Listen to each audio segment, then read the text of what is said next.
to another class by Alpha Tutors.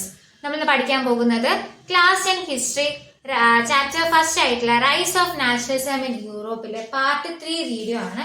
അപ്പൊ നമ്മൾ കഴിഞ്ഞ ക്ലാസ്സിലൊക്കെ വന്നിട്ട് ഐഡിയാസ് ഓഫ് നേഷൻ പഠിച്ചിട്ടുണ്ടായിരുന്നു, നെപ്പോളിയന്റെ കാര്യം പറഞ്ഞിട്ടുണ്ടായിരുന്നു, ആ സിവിൽ കോഡിന്റെ കാര്യമൊക്കെ പറഞ്ഞിട്ടുണ്ടായിരുന്നു. സോ നമ്മൾ ഇന്ന് പഠിക്കാൻ പോകുന്ന അബൌട്ട് നാഷണലിസം ഇൻ യൂറോപ്പ് എന്നാണ്.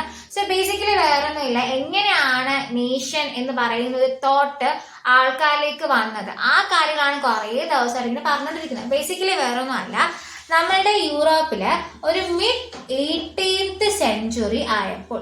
So what is the meaning of 18th century? 18th century എന്ന് പറയുമ്പോഴത്തേക്കും 1700നെയും 1800നെയും ഇടയിലുള്ള ഒരു ടൈം പീരീഡിനെ പറയുന്ന പേരാണ് 18th സെഞ്ചുറി എന്ന് പറയുന്നത്. ഒരു മിഡ് 18th സെഞ്ചുറി എന്തായിരിക്കും? 1750s. അപ്പൊ ഈ ഒരു സമയത്ത് യൂറോപ്പിന്റെ അവസ്ഥ എന്ന് പറയുന്നത് അവിടെ എന്തുണ്ടായിരുന്നില്ല? There was no nation state. അപ്പൊ എന്താണ് ഈ നേഷൻ സ്റ്റേറ്റ് എന്ന് പറയുന്നത്? ഫോർ എക്സാമ്പിൾ കുറെ ദിവസം കൊണ്ട് പറയുന്നുണ്ട് നാഷണലിസം അല്ലെങ്കിൽ ഐഡിയ ഓഫ് ദി നേഷൻ എന്ന്. ഫോർ എക്സാമ്പിൾ നമ്മളിപ്പോ ഇന്ത്യയെ സംബന്ധിച്ചിടത്തോളം ഇന്ത്യക്കകത്ത് എന്ന് പറയുമ്പോഴത്തേക്കും നമുക്ക് പണ്ടെന്ന് പറയുമ്പോൾ മഹാത്മാഗാന്ധി പോലുള്ള വലിയ വലിയ ഫ്രീഡം ഫൈറ്റേഴ്സ് വന്നിട്ട് കഷ്ടപ്പെട്ട് നമുക്ക് ഫ്രീഡം കൊണ്ടുവന്നു. അതായത് ബ്രിട്ടീഷുകാർ നമ്മുടെ ഇന്ത്യയിലോട്ട് വന്നിട്ട് നമ്മൾ ഇന്ത്യയിൽ എന്ത് ചെയ്തിട്ടുണ്ടായിരുന്നു? അവർ അടിച്ചമർത്താൻ ശ്രമിക്കുകയായിരുന്നു. അതായത് നമ്മളുടെ ഫ്രീഡം കളഞ്ഞിട്ട് നമ്മളുടെ ലാൻഡ് അവർ കയറി അവരാണ് ഇവിടെ ആധിപത്യം സ്ഥാപിച്ചിട്ടുണ്ടായിരുന്നത്. അപ്പൊ നമ്മളുടെ ആൾക്കാർക്ക് അവരുടെ വാല്യൂ എന്താണ്, അവരുടെ കൾച്ചർ എന്താണ്, അവരുടെ ലൈഫ് എന്താണ്, എങ്ങനെ അവർക്ക് ഹൈപ്പിലേക്ക് വരാം, ഇതൊന്നും അറിയാതെ ബ്രിട്ടീഷുകാരെ പേടിച്ച് നടക്കുവാനും ചെയ്തിട്ടുണ്ടായിരുന്നു. പക്ഷെ അങ്ങനെ അല്ല, നമുക്കും ഒരു നേഷൻ ഉണ്ട്. ഇന്ത്യ നമ്മളുടെ നേഷനാണ്, എന്റെ നാടാണ്, എനിക്കൊരു ഫ്രീഡം ഉണ്ട്, എനിക്കും ജീവിക്കണം എന്നൊരു തോട്ടാണ് ആക്ച്വലി എന്തെന്ന് പറയുന്നത് നാഷണലിസം. സോ യൂറോപ്പിനെ സംബന്ധിച്ചിടത്തോളം യൂറോപ്പിന്റെ അകത്ത് കുറെ അധികം കിങ്ഡംസ് ഉണ്ടായിരുന്നു. കിങ്ഡം എന്ന് പറയുമ്പോൾ മൊണാർക്കി ആയിട്ട് ഒരു കിങ് എന്നൊരു രാജാവ് ആ നാടിനെ ഭരിക്കുന്നുണ്ടാവും. അപ്പൊ ചിലപ്പോൾ നല്ല രാജാവ് ഉണ്ടാവും, ചിലപ്പോൾ മോശം രാജാക്കന്മാരായിരിക്കും. അപ്പൊ അങ്ങനെ വരുമ്പോഴത്തേക്കും ഒരു കിങ്ഡം അല്ലെങ്കിൽ മൊണാർക്കി റൂൾ ആയിരിക്കും. മൊണാർക്കി റൂൾ എന്ന് പറയുമ്പോഴത്തേക്കും ആ ഒരു കിങ് അവിടെയുള്ള നാട് കിടന്ന് ഭരിച്ചിട്ട് എന്ത് ചെയ്യുന്നുണ്ടാകും? ആൾക്കാർക്ക് ടാക്സ് കൊടുക്കുന്നുണ്ട്, അവര് ഫ്രീഡം കിട്ടുന്നുണ്ടാവില്ല. അപ്പൊ അങ്ങനെയൊക്കെ വരുമ്പോഴത്തേക്കും അങ്ങനെയൊന്നും അല്ല, ഇത് നിങ്ങളുടെ ലാൻഡ്സ് ആണ്, എല്ലാ ആൾക്കാരും ഈക്വൽ ആണ്, എല്ലാവർക്കും അവരുടേതായ റൈറ്റ്സ് ഉണ്ട് എന്ന് പറഞ്ഞിട്ട് ആ ഒരു തോട്ട് അവിടെയുള്ള ആൾക്കാരിലേക്ക് എത്തിച്ചു കൊടുത്തുകൊണ്ട് എല്ലാവരെയും ബിഫോർ ദി ലോ ഒരു ഈക്വൽ ആക്കുക എന്നാണ് ഈ ഐഡിയ ഓഫ് ദി നേഷൻ എന്ന് പറയുന്നുണ്ടാകുന്നത്. ഈ ഐഡിയ എങ്ങനെയാണ് യൂറോപ്പിലേക്ക് വന്നത്? യൂറോപ്പ് എങ്ങനെ ലിബർട്ടിയിലോട്ട് വന്നു, അല്ലെങ്കിൽ യൂറോപ്പിന് എങ്ങനെ സ്വാതന്ത്ര്യം കിട്ടി? എങ്ങനെ യൂറോപ്പിൽ ബേസിക്കലി 2 കൈൻഡ്സ് ഓഫ് പീപ്പിൾ ഉണ്ടായിരുന്നു, അരിസ്റ്റോക്രാറ്റ്സും അതുപോലെ തന്നെ പെസൻസും. അതായത് പണക്കാരായ ആൾക്കാർ, പാവപ്പെട്ട ആൾക്കാർ. അപ്പൊ അങ്ങനെ ഒരു ഡിഫറൻഷിയേഷൻ ഒന്നും വേണ്ട, എല്ലാ ആൾക്കാരും ബിഫോർ ദി ലോ ഒരുപോലെ വേണം എന്നൊരു കാര്യം എങ്ങനെ യൂറോപ്പിലേക്ക് വന്നു എന്നുള്ള കാര്യമാണ് കഴിഞ്ഞ കുറെ ദിവസം പോയി നിങ്ങളിങ്ങനെ കഥകഥയായി കേട്ടോണ്ടിരിക്കുന്നത്. അപ്പൊ ബേസിക്കലി ഐഡിയ വേറൊന്നുമില്ല, how the Europe countries got their freedom. എങ്ങനെ ആൾക്കാർ അവരുടെ ലൈഫ് റീഗെയിൻ ചെയ്തു, അറ്റൈൻ ചെയ്തു, ആ ഒരു മൊണാർക്കി മാറി എങ്ങനെ അവിടെ ഒരു റവല്യൂഷണറി ഐഡിയാസ് കൊണ്ടുവന്ന് എങ്ങനെ അവരുടെ ലൈഫിലെ എല്ലാ ആൾക്കാരും ഒരുപോലെ ആയിട്ട് നാഷണലിസം എന്നൊരു തോട്ട് എങ്ങനെ അവിടേക്ക് വന്നു, അതാണ് ബേസിക്കലി ഈ ഒരു ചാപ്റ്റർ എന്ന് പറയുന്നുണ്ടാവുന്നത്. കാര്യം പിടികിട്ടിയോ? അപ്പൊ ആ ഒരു നമുക്ക് എന്തായിരിക്കും, മിഡ് 18th സെഞ്ചുറി ആയ സമയത്ത് യൂറോപ്പിൽ എന്തില്ല, ഒരു നേഷൻ സ്റ്റേറ്റോ അങ്ങനെയൊന്നും ഉണ്ടായിരുന്നില്ല. അവിടെ എന്ത് മാത്രമേ ഉണ്ടായിരുന്നുള്ളൂ? Only kingdoms. So what is mean by kingdom? Kingdom എന്ന് പറയുമ്പോഴത്തേക്കും അവിടെ ഒരു കിങ് കാണും, ആ കിങ്ങിന്റെ അണ്ടറിലായിരിക്കും അവർ ലാൻഡ്സ് എല്ലാം വരുന്നുണ്ടാകുന്നത്. അവിടെ ഒരു ഓട്ടോനോമസ് ടെറിട്ടറീസ് ആയിരിക്കും. സോ ഓട്ടോനോമസ് ആയിട്ടുള്ള ടെറിട്ടറീസ് എന്ന് പറയുമ്പോഴത്തേക്കും ഇന്ന് കാണുന്ന രീതിയിലുള്ള ഒരു എന്താ പറയാ, ഒരു ഡിവിഷൻ ഓഫ് സ്റ്റേറ്റ്സോ കാര്യങ്ങളൊന്നും അവിടെ ഉണ്ടായിരുന്നില്ല. ഫോർ എക്സാമ്പിൾ ഡച്ചീസ് വരുന്നുണ്ടാകും, അതോടൊപ്പം തന്നെ കാന്റൺസ് വരുന്നുണ്ടാവും. ഡച്ചീസും കാന്റൺസ് എന്ന് പറയുമ്പോഴത്തേക്കും ഈ ഡച്ചുകാരായിരിക്കും ഒരു പർട്ടിക്കുലർ ഗ്രൂപ്പ് ഓഫ് ഏരിയ ഭരിക്കുന്നുണ്ടാവും. അവിടുത്തെ കാര്യങ്ങളൊക്കെ നോക്കുന്നതായിരിക്കും ഡച്ചിലെ കിങ് ആയിരിക്കും. അപ്പൊ അതേപോലെ ഒരു കിങ്ഡം ആയിട്ടുള്ള റൂളാണ് അവിടെ നടന്നുകൊണ്ടിരുന്നത്. യൂറോപ്പില് ഒരു മിഡ് 18th സെഞ്ചുറിയിൽ ഒരു കിങ്ഡം, ഒരു മൊണാർക്കി റൂളായിരുന്നു നടന്നുകൊണ്ടിരുന്നത്.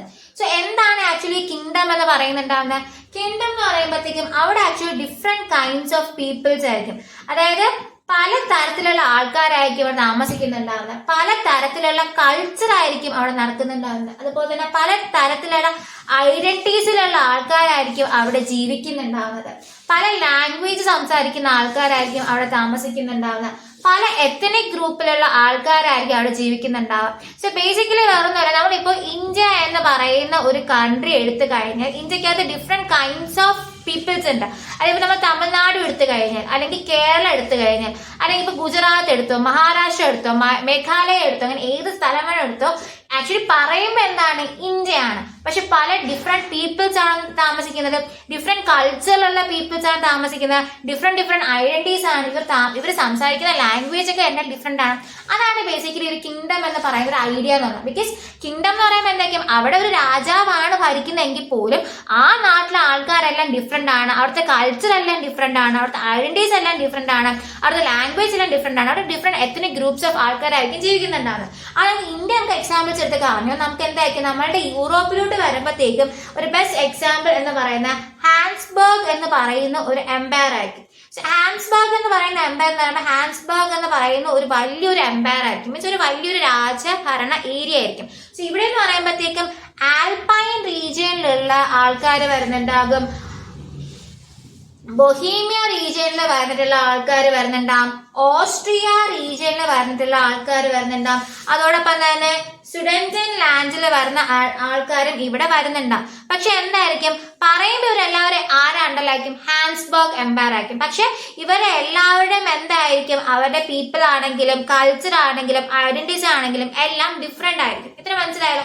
ഈ ഡൈവേഴ്സ് ആയിട്ടുള്ള ഗ്രൂപ്പ് ഓഫ് ആൾക്കാരാണെങ്കിൽ പോലും ഇവരുടെ കോമൺ ആയിട്ടുള്ള ഫാക്ടർ എന്തായിരിക്കും, അവരെല്ലാവരും കൂടെ ഒരു കിങ്ഡത്തിൽ വരുന്നവരായിരിക്കും, മീൻസ് അവരുടെ ഒരു കിങ്ങിന്റെ റൂളിൽ വരുന്നവരായിരിക്കും എന്നാണ് സംഭവം.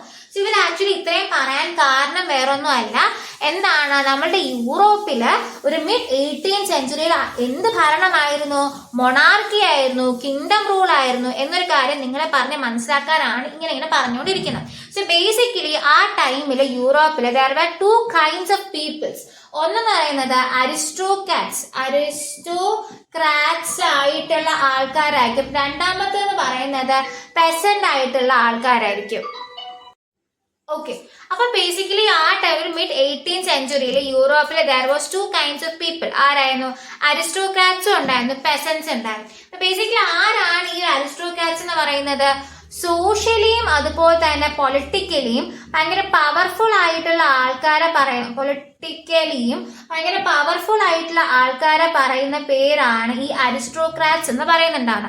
അതിന് പെസൻസ് ആണെങ്കിലോ അവർ അത്ര കണ്ട് പവർഫുൾ ആയിട്ടുള്ള ആൾക്കാരല്ല, വളരെ സാധാരണ രീതിയിൽ ലാൻഡ് ലോഡ്സിന്റെ ഒക്കെ ഭയങ്കര കഷ്ടപ്പാട് വെച്ചിട്ട് കഷ്ടപ്പെട്ട് ജീവിക്കുന്ന പാവപ്പെട്ട ആൾക്കാരാണ് ആര്, പെസൻസ്. പക്ഷെ ആരാണ് ഈ അരിസ്റ്റോക്രാറ്റ്സ്? ഈ അരിസ്റ്റോക്രാറ്റ്സ് എന്ന് പറയുമ്പോഴത്തേക്കും they're united by a common way of life, അതായത് united by common way of life, അതായത് വേറൊന്നുമല്ല കോമൺ വേ ഓഫ് ലൈഫ് വേറൊന്നുമല്ല, ഇവർക്ക് ആക്ച്വലി എന്തുണ്ട്, ഇവരുടെ കയ്യിൽ പൈസ ഉണ്ട് അല്ലെ.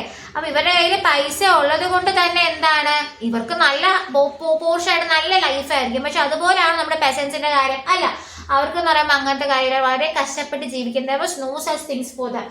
അത് കഴിഞ്ഞിട്ട് ഇവരുടെ എല്ലാവരുടെയും families they were connected by the marriage ആയിരുന്നു. പക്ഷെ അതുപോലെ അല്ല ആക്ച്വലി നമ്മളുടെ പെസൻസിന്റെ കാര്യം.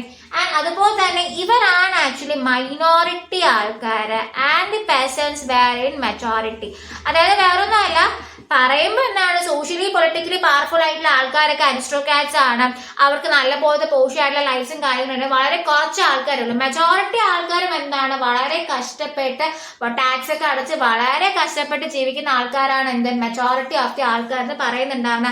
ഈ ഒരു അരിസ്റ്റോക്രാറ്റ്സിൽ എന്ത് ചെയ്യുന്നുണ്ടാവും, അവർക്ക് സ്വന്തമായിട്ട് എസ്റ്റേറ്റുകൾ ഉണ്ടാകും, അവർക്ക് സ്വന്തമായിട്ട് ടൗൺ ഹൗസുകൾ ഉണ്ടാകും, അവർക്ക് സ്വന്തമായിട്ട് എല്ലാം ഉണ്ട്. പക്ഷെ പല പെസൻസിന് എന്തെങ്കിലും ഉണ്ടോ, അവർക്കൊന്നുമില്ല. അപ്പൊ അങ്ങനെ വന്നപ്പോഴത്തേക്കും ആ group of peoples in Europe were അവർക്ക് എല്ലാ തരത്തിലുള്ള സോഷ്യലി എലിജിബിൾ ആയിട്ട് പൊളിറ്റിക്കലി എലിജിബിൾ ആയിട്ട് പൈസ ഉണ്ട്, സ്വർണ്ണം ഉണ്ട്, സ്റ്റാറ്റസ് ഉണ്ട്, നല്ല ജോലികളുണ്ട്, അവർക്ക് വീടുണ്ട്, എല്ലാം ഉണ്ട്. പക്ഷെ മെജോറിറ്റി ഓഫ് ദ ആൾക്കാർക്ക് എന്തില്ല, പൈസ ഇല്ല, നല്ലൊരു ജീവിതം ഇല്ല, നല്ലൊരു ലാൻഡ് ഇല്ല, നല്ലൊരു വീടില്ല, അവർക്ക് ഒന്നുമേ ഇല്ല. അപ്പൊ അങ്ങനെ വന്നപ്പോ എന്ത് ചെയ്തു, these peasants should have an idea of a nationalism. ഇവർക്കാണ് എന്ത് പറയേണ്ടത്, ഇവർക്കും കൂടെ അവകാശപ്പെട്ട ലൈഫാണ്, ഇവർക്കും കൂടെ അവകാശപ്പെട്ട നാടാണ്, ഇവർക്കും എന്ത് ചെയ്യണം, ജീവിക്കണം.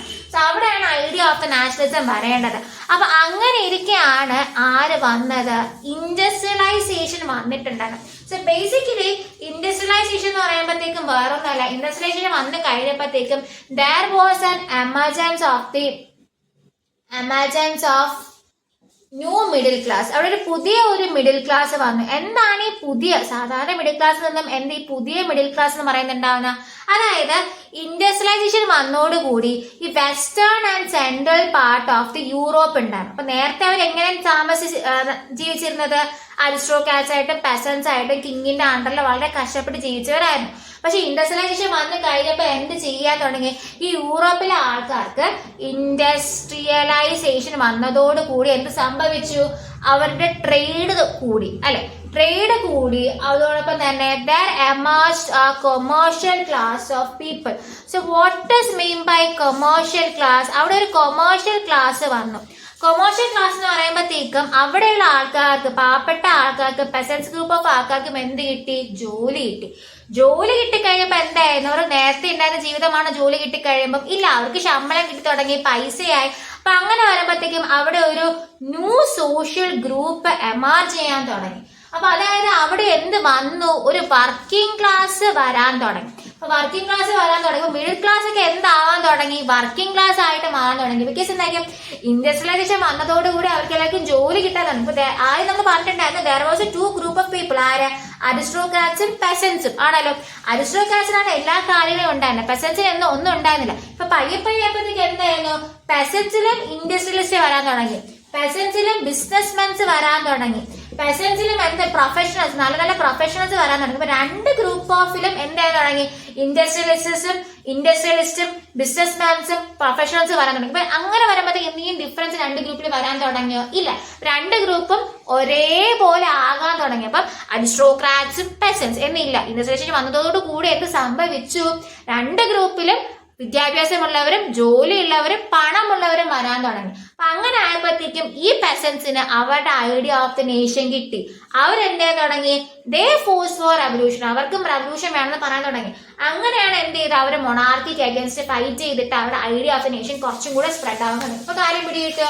Basically what is idea of the nation? എന്റെ നാടാണ്, എനിക്കും ജീവിക്കണം, എനിക്ക് ഇക്വാളിറ്റി വേണമെന്ന് കരുതിയിട്ട് അടിച്ചമർത്തപ്പെട്ട ആൾക്കാരെ എങ്ങനെ മുകളിൽ കയറി വന്നു, അതിനു വേണ്ടി സഹായിച്ച ആ ഒരു ഫോഴ്സ് എന്തൊക്കെയാണ്? അതിപ്പോ ഫോർ എക്സാമ്പിൾ നെപ്പോളിയൻ പോലുള്ള ആൾക്കാരാകാം. പക്ഷെ നെപ്പോളിയൻ വന്ന് നല്ല കാര്യമാണ് ചെയ്തെങ്കിൽ പോലും പിന്നെ കുറച്ച് കഴിഞ്ഞപ്പോഴത്തേക്ക് എന്താ തുടങ്ങി?